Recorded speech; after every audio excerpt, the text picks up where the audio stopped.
আসছো ভিডিওতে। তো যাই হোক, যেহেতু আজকে লাঞ্চ টাইমে অতিরিক্ত ব্যস্ততার জন্য আমি দেখাতে পারিনি, তো ডিনারটা একটু ভালো বানানো হয়েছে, স্পেশাল হয়েছে। আর দাসবাবুর আইটেম বা ওনার রেসিপি উনি বানিয়েছেন, তো সেজন্য আমি দেখাই ডিনারে আজকে স্পেশাল কী কী আছে।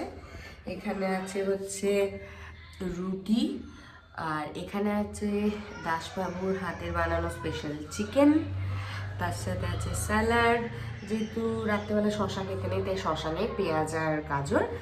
আর এটা হচ্ছে আমি বানিয়েছি চাটনি, চাটনিটা ফর টেস্টিংয়ের জন্য, দুজনেই একটু একটু করে নেবো। রাত্রে চাটনিটা তো ভালো লাগে না, কিন্তু আমার হাতের চাটনিটাও খুব ভালোবাসে বলে করেছি।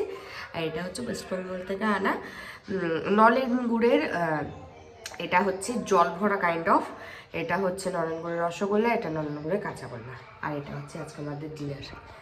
ব্যাস, ডিনারটা শো করতে পারলাম, এটার জন্য ভালো লাগলো। ভালো করে থাকবেন, ভালো করে কাটাবেন। কালকে দেখা হচ্ছে অন্য কোনো ব্লগ নিয়ে। ততক্ষণের জন্য বাই বাই, গুড নাইট।